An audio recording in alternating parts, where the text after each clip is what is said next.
حضرت امام حسن سے آ کے وظیفہ پوچھا، اس شخص نے کہا حضور اولاد کوئی نہیں تو وظیفہ بتائے، تو آپ نے فرمایا استغفار پڑھا کر، کیا کر؟ اس نے کہا ٹھیک ہے۔ تو حضور پھر میں دوبارہ کب آؤں؟ تو امام حسن کہنے لگے بے اولاد ہے نا تو، استغفار کا وظیفہ بتایا نا؟ کہا ہاں۔ فرمانے لگے اب اس وقت آنا جب اللہ تجھے 10 بیٹے عطا کرے گا۔ کتنے؟ 2 4 نہیں، 10 ہی کہہ دیے۔ تو حضرت امیر معاویہ رضی اللہ تعالیٰ دیکھا، کہنے لگے حسن اتنا بڑا دعویٰ؟ آپ فرمانے لگے میں نے کہہ دیا نا تو اللہ فضل کرے گا، ہاں ہاں اللہ خیر کرے گا، خیر ہو جائے گی۔ وہ شخص کئی سالوں کے بعد آیا، کئی سالوں کے بعد، تو حضرت امیر معاویہ کو بھی ساتھ لایا، کہنے لگا حضور اللہ کے فضل سے اللہ نے 10 بیٹے عطا فرمائے، پورے 10 ہی اللہ نے دیے۔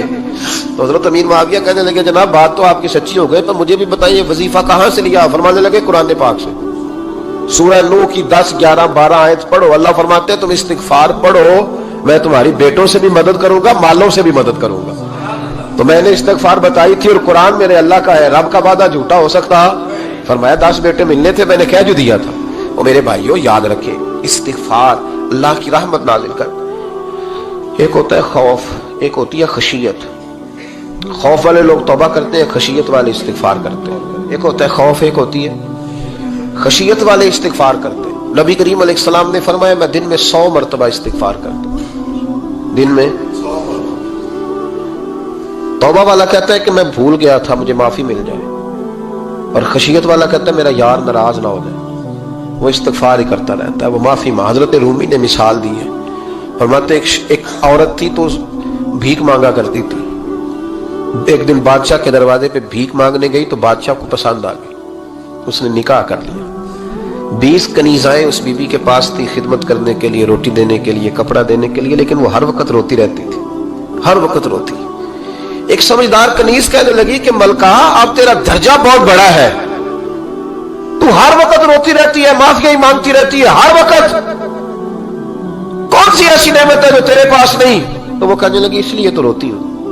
کیا مانا؟ کہنے لگی اس لیے روتی ہوں کہ میں اس قابل نہیں تھی جو مجھے مل گیا، کہیں میرے سر کا سائیں ناراض نہ ہو جائے، وہ کہیں بگڑ نہ جائے، مجھے پتا ہے کہ میں کیا تھی اور مجھے کہاں تک پہنچا دیا، میں روتی اس لیے ہوں کہ کبھی کہیں وہ ناراض۔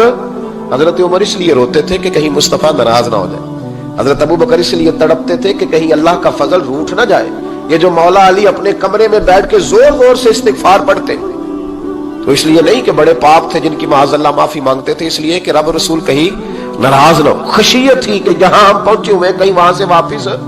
استغفار بندے کی اللہ سے صلح کرا دیتا ہے، بندے کی رب سے صلح ہو جاتی ہے جب استغفار۔ دیکھیں نا بڑی سادی سی بات ہے کہ 2 بھائی ناراض ہو تو بڑا کہتا ہے اس نے میری بے ادبی بڑی کی، تو چھوٹا اگر پاس آ جائے اور پیر پکڑ لے کہ چل یار معاف کر دے، تیرا بھائی نہیں۔ پتہ کیا ہوتا ہے؟ صرف معافی نہیں ملتی، ہاں ہاں صرف معافی نہیں، چھوٹے نے بے ادبی کر دی، بڑے کو تکلیف ہوئی، بات جب آگے بڑھی نا تو بڑے نے شکوہ کیا، جب لوگوں نے چھوٹے کو سمجھایا تو چھوٹا جب معافی مانگتا، ادھر دیکھو میری طرف، جب چھوٹا معافی مانگتا ہے نا اٹھ کے جاتا ہے اور بڑے کے پیر پکڑتا ہے تو میرا معاف نہیں کرتا، بڑا رو بھی پڑتا ہے، بڑا رو بھی پڑتا ہے، اور وہ کہتا ہے کہ وہ میں اور تو اماں کے پاس اکٹھے بیٹھتے، ایک باپ کی موٹر سائیکل پہ اکٹھے بیٹھتے، تو تیرا اور میرا رشتہ اتیار تو نے یہ کیوں؟ وہ جو آنسو نکلتے ہیں نا وہ درد ہوتا ہے، وہ کیف ہوتا ہے، وہ سوز ہوتا ہے، وہ لذت ہوتی ہے، وہ پیار ہوتا ہے۔ رب کہتا ہے تو معافی مانگ، انہو کان غفارا، تو معافی مانگ، میں تجھے معاف بھی کروں گا، تیرے اوپر رحمت بھی فرماؤں گا، تیرے اوپر کرم نوازی بھی کروں گا، تجھے نواز دوں گا، تجھے عطا کروں گا۔ حضرت موسیٰ کلیم اللہ علیہ السلام کا زمانہ مبارکہ تھا، قحط پڑ گیا، بارش نہیں ہوتی۔ ہم لوگ نا اب تو خیر ہمارے پاکستان میں تو ٹیبل ٹاک ہوتی ہے، ٹاک شو ہوتے ہیں، ہمارے ہاں تو پتہ کیا جاتا ہے کہ بارش ہو کیوں نہیں رہی، پھر اس پہ یہ ہوتا ہے کہ دھواں بڑا چڑھ گیا ہے، حالات بڑے خراب ہیں، فلاں ایسے ہو گیا، قحط کا۔ ہم تو اسباب تلاش کرتے رہتے ہیں نا جی، پھوک بہت زیادہ ہے، فلاں چیز ایسے ہے، فلاں چیز ایسے، ہم تو یہ تلاش کرتے رہتے ہیں۔ وہ لوگ یوں نہیں کرتے تھے، وہ سیدھے جا کے مسلوں پہ بیٹھتے تھے، اس لیے کہ وہ کہتے تھے جب رب چاہتا ہے تو پھر کوئی چیز کسی چیز کو روک سکتی، وہ سیدھے مسلے پہ بیٹھتے۔ اعلیٰ حضرت فاضل بریلوی رحمۃ اللہ علیہ کے پاس ایک مولانا محمد حسین آئے، وہ فلکیات کے بڑے ماہر تھے، تو اعلیٰ حضرت نے فرمایا ذرا ستاروں کا حساب لگا کے دکھاؤ بارش کب ہوگی؟ کہنے لگا پورا مہینہ تو نہیں ہوگی۔ تو اعلیٰ حضرت رحمۃ اللہ علیہ فرمانے لگے کہو کہ میرا علم کہتا ہے مہینہ نہیں ہوگی، اللہ چاہے تو ابھی ہو سکتی ہے۔ کہنے لگا جی وہ تو ٹھیک ہے پر میرا علم، وہ جیسے روز لوگوں نے پیر نیٹ ٹو شہنشاہ صاحب نہیں کھولے ہوتے کہ بارش کب آئے گی، اور اس کی طرف نہ دیکھ، مصلے پہ بیٹھ، مہربانی کر مصلے پہ بیٹھ، اللہ کی بارگاہ میں حاضر ہو، اس سے معافی مانگ، اسے منا تاکہ وہ رحمت کی بارش۔ کہنے لگا جی میرا علم کہتا ہے، تو اعلیٰ حضرت فرمانے لگے پھر وہی بات، تو کہ اللہ چاہے تو بارش ابھی، لیکن یہ جو اڑ گئے ہیں نا بیچارے، یہ اڑ ہی گئے ہیں، یہ جہاں الجھ گئے ہیں وہاں یہ لوگ الجھ گئے، اللہ ہمیں الجھنے سے محفوظ فرمائے۔ تو اعلیٰ حضرت اٹھے تو فرمایا ٹائم کیا ہوا ہے گھڑی پہ؟ کہنے لگا جی 12۔ تو اعلیٰ حضرت نے گھڑی گھمائی، اب کیا بج گیا؟ کہنے لگا 4 بج گئے۔ فرمانے لگے بج گئے نا 4؟ کہنے لگا جی آپ نے گھڑی گھما جو دی ہے۔ فرمانے لگے اللہ بھی جب چاہے تو ستارے گھما دیتا ہے، اللہ بھی ستارے گھما دیتا ہے بارش۔ کہنے لگا جی وہ تو ٹھیک ہے پر مہینہ نہیں ہو سکتی، اڑا ہوا بندہ اس کا کوئی علاج ہے جو اڑ جو جائے، اس کے لیے قرآن کہتا ہے وَإِذَا خَاطَبَهُمُ الْجَاهِلُونَ قَالُوا سَلَامًا، اسے سلوٹ کرو دور سے، اسے کو تو جان اور تیرا۔ کہنے لگا جی ہو نہیں سکتی پورا مہینہ۔ فرمانے لگے یار تو جا اپنا کام کر۔ وہ شخص کہتا ہے میں نے دروازہ کھولا اعلیٰ حضرت کا، کمرے سے باہر نکلا تو تیز بارش ہو رہی، واپس آیا تو میں نے کہا احمد رضا یہ عقیدہ کہاں سے لیا ہے؟ فرمایا دروازہ مصطفیٰ سے لیا ہے صلی اللہ علیہ وسلم۔ تو یاد رکھیں کہ اللہ کو منانا چاہیے، استغفار کرنا چاہیے، اس کی برکات۔ حضرت موسیٰ ساری قوم کو لے کے نکل گئے۔ آؤ بھائی میدان میں اللہ کی بارگاہ میں استغفار کریں اور بارش کا سوال کریں، بارش مانگے۔ جب باہر نکلے دیر تک دعائیں ہوتی رہیں تو حضرت موسیٰ علیہ السلام کو رب کریم نے وحی فرمائی کہ موسیٰ آپ کی قوم میں نے ایک شخص ہے جس کو 40 سال ہو گئے نافرمانی کرتے، اس نے رب سے صلح نہیں کی۔ کتنے لوگ ہیں؟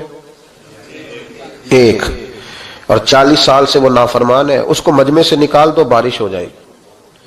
اگر ایک گناہ گار کی وجہ سے بارش رک جاتی ہے، اور جہاں دروازے کھلے ہوئے ہوں، جہاں تنہائیاں خوفناک ہوں، اور جہاں تباہی اتری ہوئی ہو، اور جہاں لوگ کروڑوں روپیہ مال ہڑپ کر گئے ہوں، اور جہاں علماء کو ہتھ کڑیاں لگا کے ٹھنڈی زمینوں پہ لٹا دیا جائے اور قوم کہہ رہی ہو اچھا ہوا اچھا ہوا، اور لوگ پھبتیاں اڑا رہے ہوں، مذاق کر رہے ہوں، تو پھر اس قوم پہ کس طرح کر کے فضل الہی۔ اور یہ مولوی کا معاملہ نہیں، یہ تو ممبر رسول کا معاملہ ہے۔ میرے مصطفیٰ نے یہ نہیں کہا پیر میرا وارث ہے، حضور نے فرمایا عالم میرے دین کے وارث ہے۔ ہاں حضور نے فرمایا جس نے عالم کے چہرے کا دیدار کیا سمجھے میں نے اپنے نبی کی زیارت کی ہے۔ لیکن یہاں تو خیر یہ عنوان نہیں، ورنہ میں اس پر جاتا۔ تو کہا ایک بندہ ہے 40 سال سے اللہ کی نافرمانی کر رہا ہے، وہ اگر نکل جائے تو بارش ہو جائے گی۔ حضرت موسیٰ نے اعلان کر دیا بھی ایک شخص ہے، وہ اگر نکل جائے تو بارش ہو جائے گی۔ پتہ تو ہوتا ہے نا سب کو، مجھے بھی پتہ ہے کہ میں اندر سے کیسا ہوں، اور آپ کو بھی خبر تو ہوتی ہے نا جی۔ جب بات ہو رہی ہوتی ہے تو پھر پتہ تو چلتا ہے نا کہ بات کہاں جا کے سیٹ ہو رہی ہے، پتہ چلتا ہے نا۔ اسے بھی چل گیا پتہ، اب اندر ہی اندر رونے لگا۔ اور دیکھو امام رازی اور امام غزالی دونوں نے لکھا ہے کہ اس درد سے رویا، اس درد سے کہ ادھر والے کو بھی پتہ نہ چل جائے، مجمع کے اندر کھڑا ہے اور ادھر والے کو بھی استغفار، دیکھو ادھر والے کو بھی پتہ نہ چل جائے اور ادھر والے کو بھی کہیں ہجوم غم میں بھی توہین ضبط غم نہ ہوئی، ہم اس احتیاط سے روئے کہ آنکھ نم نہ ہوئی۔ ہجوم غم میں بھی توہین ضبط غم نہ ہوئی، ہم اس احتیاط سے روئے کہ آنکھ نم نہ ہوئی، روئے بھی پر کسی کو آنسو نہیں دیکھنے دیے۔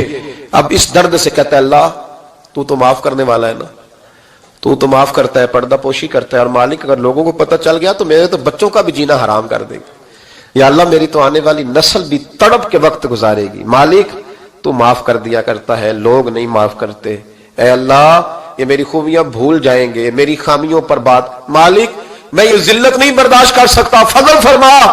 حضرت موسیٰ نے دوبارہ اعلان کیا نکلتے ہو کہ نہیں نکلتے؟ پھر تڑپا خدا بندہ مجھے بے آبرو نہ کر، یہ ذلت اور رسوائیاں یہ نہیں برداشت ہوتی، اللہ درگزر۔ حضرت موسیٰ نے تیسرا اعلان کیا نکلتا ہے یا میں پھر اس کا نام لوں، اللہ سے پوچھ کے نام لوں اس کا، بتاؤ کون ہے؟ اب تو تڑپ گیا، کہنے لگا مالک میں تیری بارگاہ میں استغفار کرتا ہوں، آئندہ نہیں کرتا، آئندہ نہیں کرتا۔ یہ لفظ ادا کیے، بندہ کوئی بھی نہیں نکلا، رب کریم نے بارش عطا کر دی، تیز بارش، جب برسی نا تیز بارش، لوگ تو مین دیکھ کے دوڑ گئے۔ تو حضرت موسیٰ کہنے لگا یا اللہ مجھے بھی تو بتا، تو نے کہا تھا کہ جب تک بندہ نہیں نکلتا بارش نہیں ہوگی، تو نکلا کوئی بھی نہیں، بارش ہو گئی، ماجرا کیا ہے؟ تو رب کریم نے فرمایا موسیٰ بس اس نے مجھ سے صلح کر لیا، اس نے مجھ سے صلح کر لی. اور امام غزالی نے لفظ لکھے ہیں, حضرت موسیٰ نے پوچھا, حالانکہ اللہ اپنے نبیوں کو غیب کے خزانے دیتا ہے, پوچھا کہ اے اللہ مجھے اس کا نام بتا دے. تو رب کریم نے فرمایا موسیٰ جب گناہگار تھا تب نہیں کسی کو بتایا, جب پاپی تھا تب نہیں بتایا, جب مجرم تھا تب نہیں بتایا, اب کیسے بتا دوں؟ فرمایا اس کی میری صلح ہو گئی ہے. اور فرمایا جو بارش نہیں نہ ہو رہی تھی وہ بھی اس کی وجہ سے نہیں ہو رہی تھی, اب جو ہوئی ہے نا تو یہ بھی اسی کی وجہ سے ہوئی ہے. یہ بارش اب جو ہوئی ہے تو یہ بھی یہ اس گناہگار کے سبب سے. اپنی راتیں اللہ کے ساتھ گزارے, مصلی پہ بیٹھے. میرے صاحب رحمۃ اللہ علیہ سے جب کو کہتا نا کہ بڑا پریشان ہوں تو کچھ بتائیں, تو فرماتے آج رات مصلی پہ بیٹھ کے اپنے رب سے بات کرنا, میں بھی بات کروں گا. بندوں کو دکھ بتانے سے عزت میں کمی آتی ہے, اور اگر اللہ کو بندہ اپنے دکھ بتائے تو اللہ عزتیں بڑھا دیتا ہے. ترمذی شریف کی حدیث ہے, نبی پاک علیہ السلام نے فرمایا اگر تو دنیا داروں کو دکھ بتائے گا تو اللہ تجھے غنی نہیں کرے گا, اور اگر تو اپنے رب کو بتائے گا تو اللہ بڑی جلدی تجھے دنیا سے بے نیاز کر دے گا. تجھے لوگوں کی ضرورت نہیں رہے گی. استغفار کریں, کثرت سے کریں, ذوق سے کریں, مصلی آباد رکھیں. ہر شے دیکھو نا, جس طرح کھانے کی میز آباد رہتی ہے, بستر آباد رہتا ہے, ہمارے دیگر معاملات, اگر مصلی نہ آباد رہے تو روح بے چین رہتی ہے, طبیعت بے قرار رہتی ہے. انسان, میں نے دیکھا ہے بڑے بڑے سمجھدار لوگ پاگلوں جیسی زندگی گزار رہے ہیں, بولتے جا رہے ہیں, بولتے جا رہے ہیں, بولتے جا رہے ہیں, ایسے کسی کو کوئی خبر کہ 6 فون اٹھائے ہوئے ہیں, ایسے جیسے ڈسٹرب ہو گئے مینٹلی طور پر. وجہ کیا ہے کہ ان سے جان نہیں چھڑاتے. کبھی سارے موبائل بند کر کے نا, سارے بچے ہر چیز سائڈ پہ کر کے مصلی پہ بھی آنا چاہیے. اور مالک تو بڑا ہی کریم ہے, اللہ تو بڑے کنز المال کی حدیث سنا کے بعد سمیٹتا ہوں.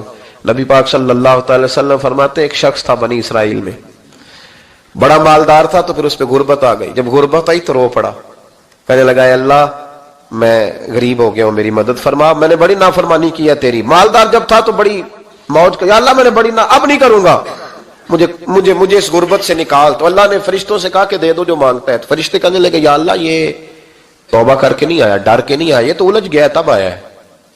یہ تجھ سے ڈر کے ہوتا ہے نا ایسے کہ لوگ اللہ سے نہیں ڈرتے جتنا غربتوں سے معاذ اللہ ڈرتے ہیں. یا اللہ یہ تو وہ الجھ گیا تب آیا. تو اللہ نے فرمایا پتہ مجھے بھی ہے, لیکن آ تو گیا ہے نا, چلو دے دو.